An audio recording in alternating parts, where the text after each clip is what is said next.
Madam President, members of the Court, it is a great honour for me to appear before the Court once again. It is also both a privilege and a weighty responsibility for me to represent South Africa in this case of such severe gravity. It is my task to examine the urgency and the risk of irreparable harm to the rights claimed, the final two conditions to be met for the Court to indicate provisional measures. Before that, I should like to address South Africa's sincere apologies to the Francophone members of the Court for not having made any of its submissions in French. South Africa would ask you not to regard this as a lack of courtesy on its part. If you will allow, I shall now continue my pleadings in English. Madam President, members of the Court, there is an urgent need for provisional measures to protect Palestinians in Gaza from the irreparable prejudice caused by Israel's violations of the Genocide Convention. The United Nations Secretary-General and its chiefs described the situation in Gaza variously as a crisis of humanity, a living hell, a bloodbath, a situation of utter deepening and unmatched horror, where an entire population is besieged and under attack, denied access to the essentials for survival on a massive scale. As the United Nations Under-Secretary-General for Humanitarian Affairs stated last Friday, and I quote, "Gaza has become a place of death and despair. Families are sleeping in the open as temperatures plummet. Areas where civilians were told to relocate for their safety have come under relentless bombardment. Medical facilities are under relentless attack. The few hospitals that are partially functional are overwhelmed with trauma cases, critically short of all supplies, and inundated by desperate people seeking safety. A public health disaster is unfolding. Infectious diseases are spreading in overcrowded shelters as sewers spill over. Some 180 women are giving birth daily amidst this chaos. People are facing the highest levels of food insecurity ever recorded. Famine is around the corner. For children in particular, the last 12 weeks have been traumatic. No food, no water, no school, nothing but the terrifying sounds of war, day in and day out. Gaza has simply become uninhabitable. Its people are witnessing daily threats to their very existence, while the world watches on." End quote. The Court has heard of the horrific death toll and of the more than 7,000 Palestinian men, women and children reported missing, presumed dead, or dying slow, excruciating deaths trapped under the rubble. Reports of field executions and torture and ill-treatment are mounting, as are images of decomposing bodies of Palestinian men, women and children left unburied where they were killed, some being picked upon by animals. It is becoming ever clearer that huge swathes of Gaza, entire towns, villages, refugee camps, are being wiped from the map. As you have heard, but it bears repeating, according to the World Food Programme, 4 out of 5 people in the world in famine or a catastrophic type of hunger are in Gaza right now. Indeed, experts warn that deaths from starvation and disease risk significantly outstripping deaths from bombings. The daily statistics stand as clear evidence of the urgency and of the irreparable prejudice. On the basis of the current figures, on average, 247 Palestinians are being killed and are at risk of being killed each day, many of them literally blown to pieces. They include 48 mothers each day, 2 every hour. and over 117 children each day, leading UNICEF to call Israel's actions a war on children. On current rates which show no sign of abating, each day, over 3 medics, 2 teachers, more than 1 United Nations employee, and more than 1 journalist will be killed, many while at work or in what appear to be targeted attacks on their family homes or where they are sheltering. The risk of famine will increase each day. Each day, an average of 629 people will be wounded, some multiple times over, as they move from place to place, desperately seeking sanctuary. Each day, over 10 Palestinian children will have 1 or both legs amputated, many without anaesthetic. Each day, on current rates, an average of 3,900 Palestinian homes will be damaged or destroyed. More mass graves will be dug.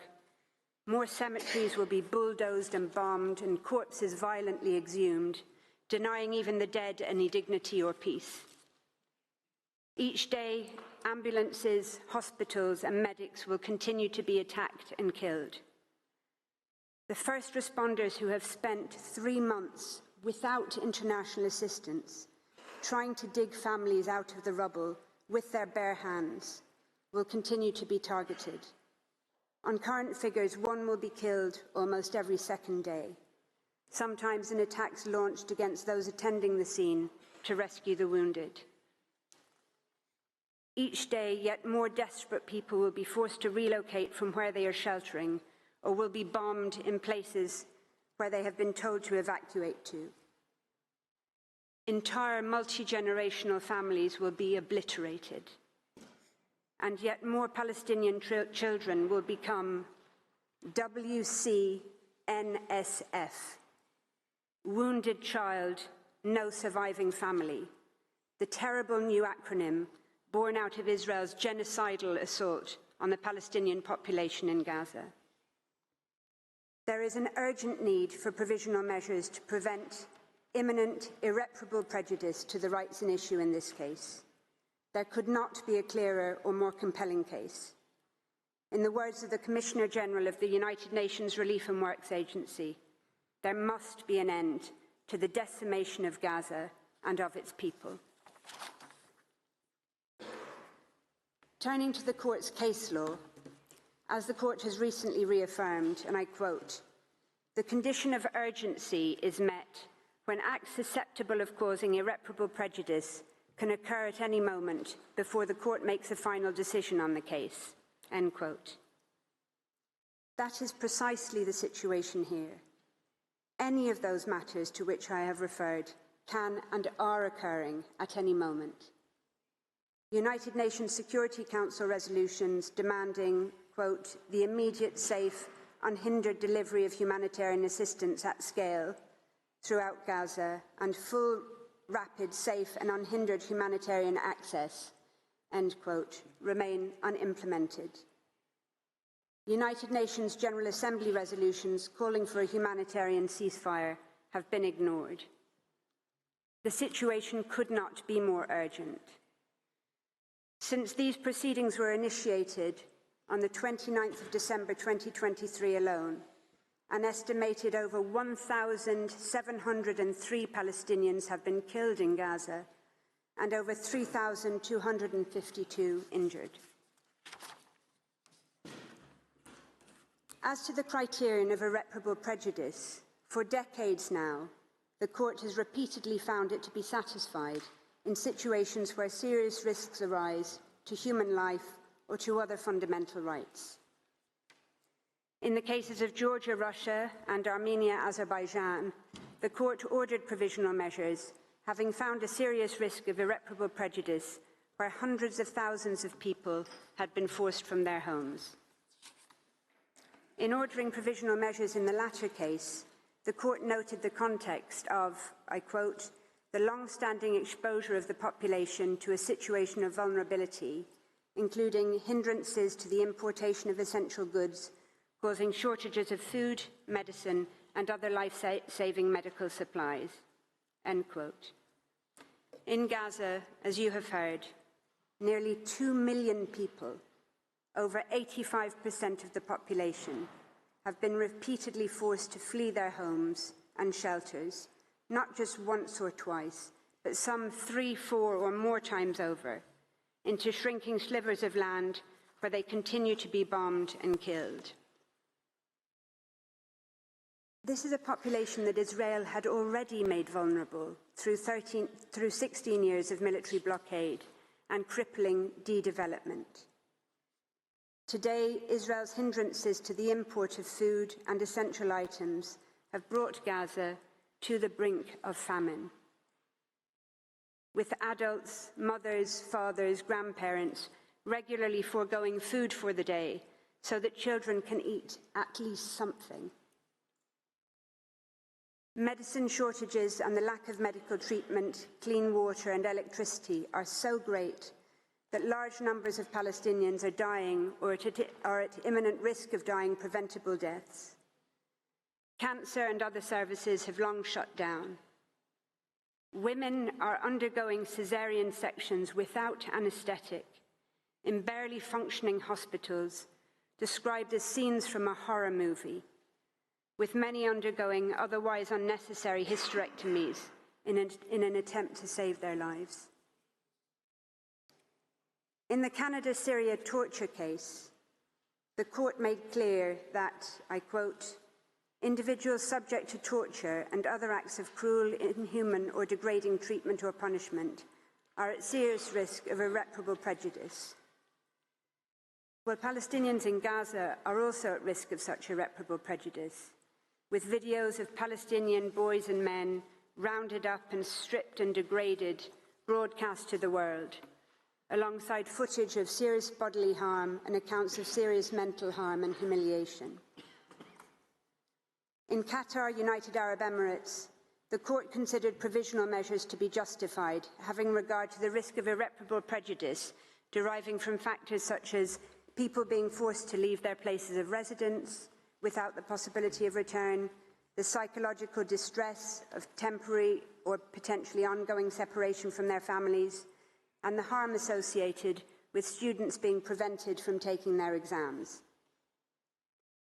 If provisional measures were justified there, how could they not be in Gaza, where countless families have been separated, with some family members evacuating under Israeli military orders and others staying behind at extreme risk to care for the wounded, infirm and the elderly, where husbands, fathers and sons are being rounded up and separated from their families, taken to unknown locations for indeterminate periods of time. In the Qatar case, the court issued a provisional order where harm to approximately 150 students was an issue. In Gaza, 625,000 school children have not attended school for 3 months, with the United Nations Security Council expressing deep concern, I quote, that the disruption of access to education has a dramatic impact on children and that conflict has lifelong effects on their physical and mental health. Almost 90,000 Palestinian university students cannot attend at university in Gaza. Over 60% of schools, almost all universities, and countless bookshops and libraries have been damaged or destroyed, and hundreds of teachers and academics have been killed, including deans of universities and leading Palestinian scholars, obliterating the very prospects for the future education of Gaza's children and young people. Notably, the court has found provisional measures to be justified in all 3 cases where they were previously sought in relation to violations of the Genocide Convention. It did so in Bosnia and Serbia in 1993, finding on the basis of evidence that was certainly no more compelling than that presently before the court, that it was sufficient to determine that there was, and I quote, a grave risk of acts of genocide being committed. The court found provisional measures to be justified in the Gambia-Myanmar case on the basis of a risk of irreparable prejudice to the Rohingya, subject to, quote, mass killings as well as beatings, the destruction of villages and homes, denial of access to food, shelter, and other essentials of life. More recently, in indicating provisional measures in Ukraine-Russia, the court considered that Russia's military activities had, quote, resulted in numerous civilian deaths and injuries and caused significant material damage, including the destruction of buildings and infrastructure, end quote, giving rise to a risk of irreparable prejudice.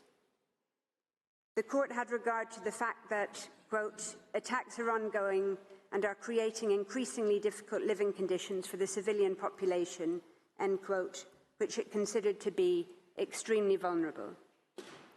The court also considered the fact that, I quote again, many persons have no access to the most basic foodstuffs, potable water, electricity, essential medicines or heating, and that many were attempting to flee under extremely insecure conditions. This is occurring in Gaza on a much more intensive scale to a besieged, trapped, terrified population that has nowhere safe to go. Lest the contrary be suggested, it is clear from Ukraine-Russia that the fact that the urgent risk of irreparable harm arises in a situation of armed conflict does not undermine, much less preclude, a request for provisional measures. That's also clear from the court's other judgments. So in the case of armed activities on the territory of the Congo, for example, the court ordered provisional measures based on its finding that, quote, persons, assets and resources present on the territory of the Congo, particularly in the area of conflict, remain extremely vulnerable, and that there was a serious risk that rights at issue in the case may suffer irreparable prejudice, end quote. Similarly, in Costa Rica, Nicaragua, the court indicated provisional measures in part on the basis that the presence of troops in the disputed territory gave rise, I quote, to a real and present risk of incidents liable to cause irremediable harm in the form of bodily injury or death, end quote. In relation to the Genocide Convention in particular, the court recalled in Gambia, Myanmar, that, quote, states parties expressly confirmed their willingness to consider genocide as a crime under international law, which they must prevent and punish independently of the context of peace or of war in which it takes place, end quote. More recently, in the case of Guyana, Venezuela, the court considered that the serious risk of Venezuela, quote, acquiring and exercising control and administration of the territory in dispute, end quote, gave rise to a risk of irreparable prejudice to the rights asserted in the case. Similar factors are an issue here, having regard to the territorial ambitions and settlement plans for Gaza being raised by members of the Israeli government, and the relationship of those factors to the very survival of Palestinians in Gaza as such. Similarly, any scaling up by Israel of access of humanitarian relief to Gaza in response to these proceedings or otherwise would be no answer to South Africa's request for provisional measures. In the case of Iran, United States, the court found a risk of irreparable harm from the exposure of individuals to danger to health and life caused by restrictions placed on medicines and medical devices, foodstuffs, and other goods required for humanitarian needs.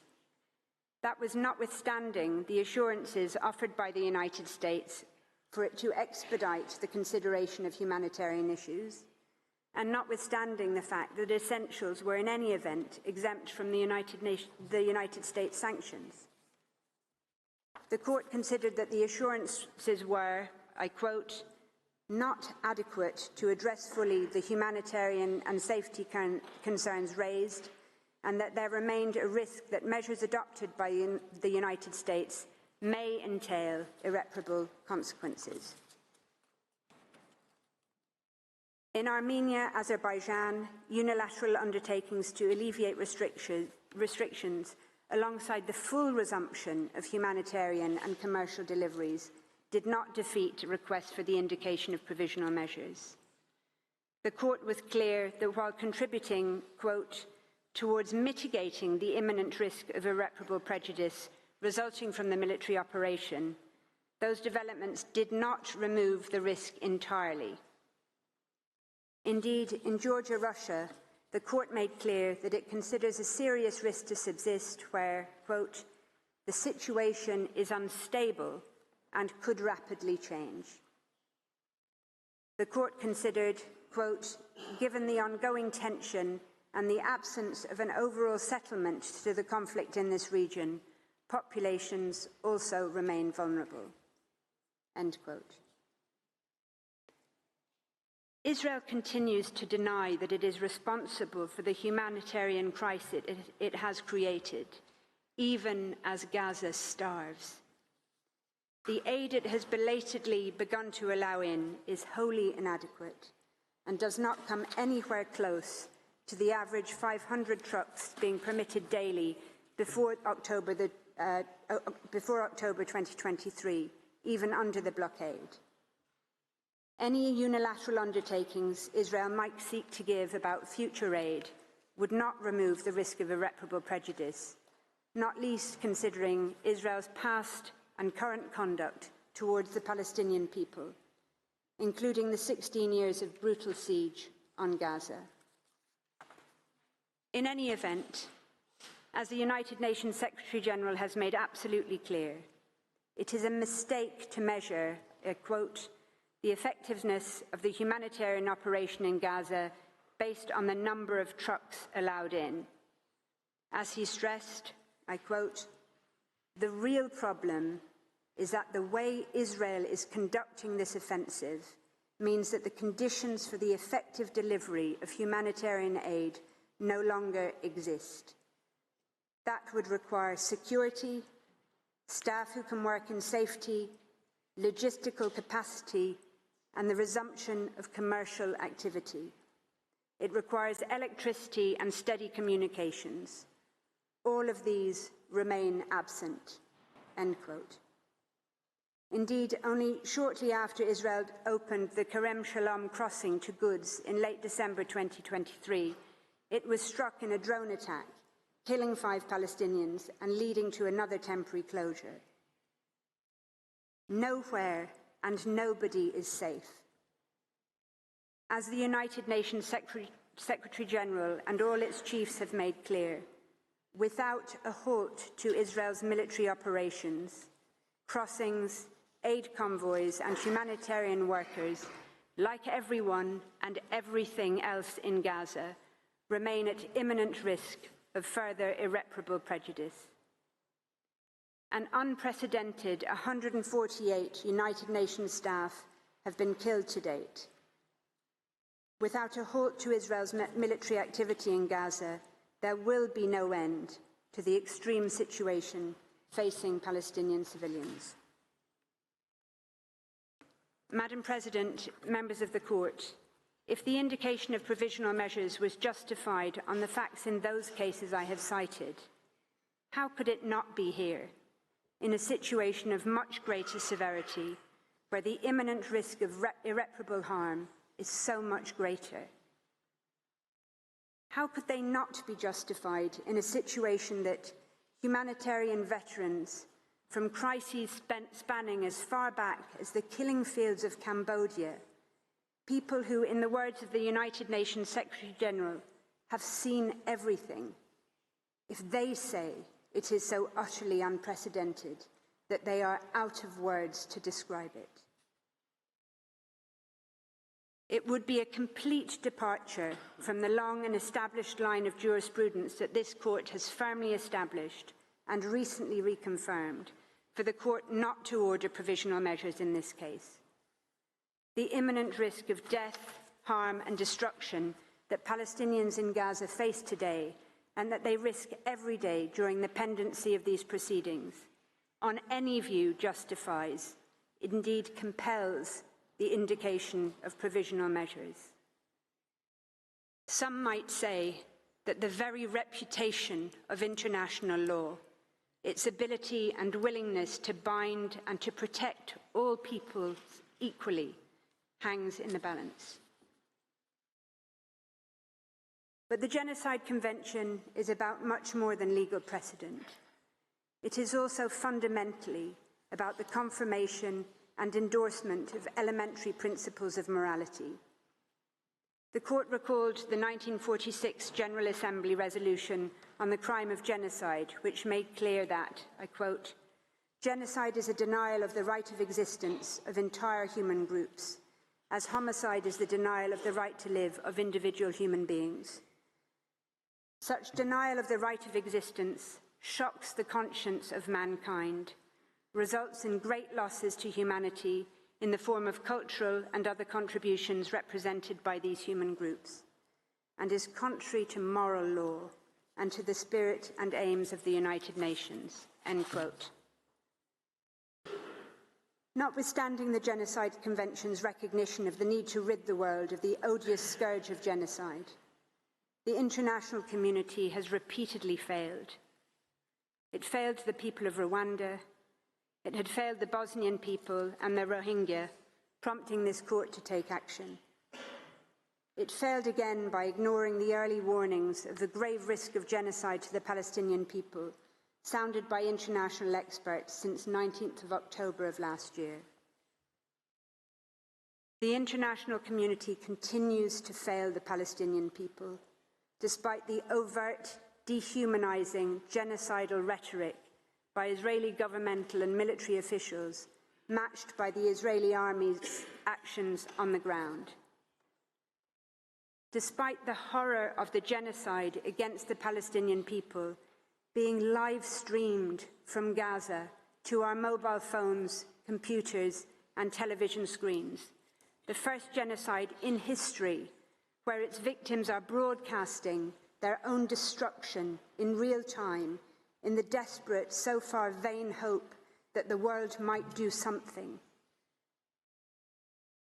Gaza represents nothing short of a moral failure, as described by the usually circumspect International Committee of the Red Cross.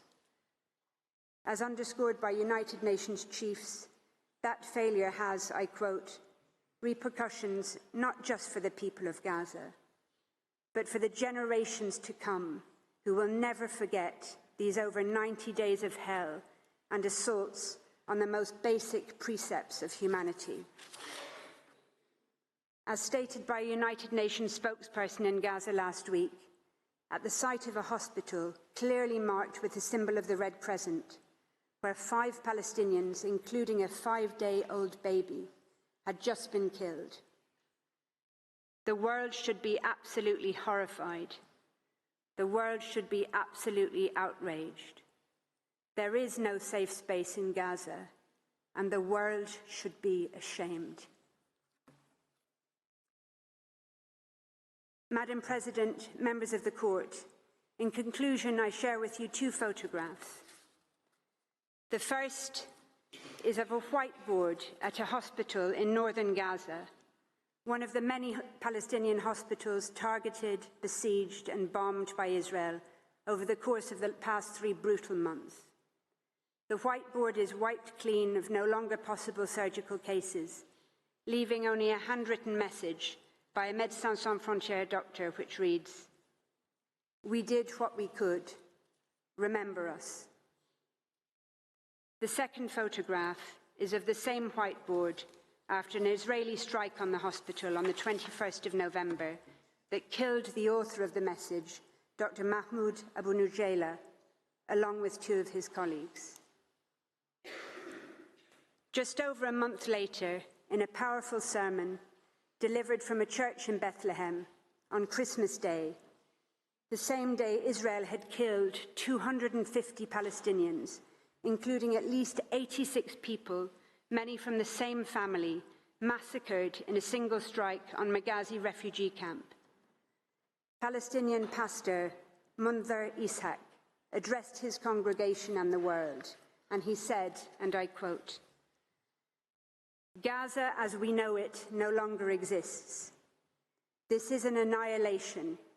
This is a genocide. We will rise.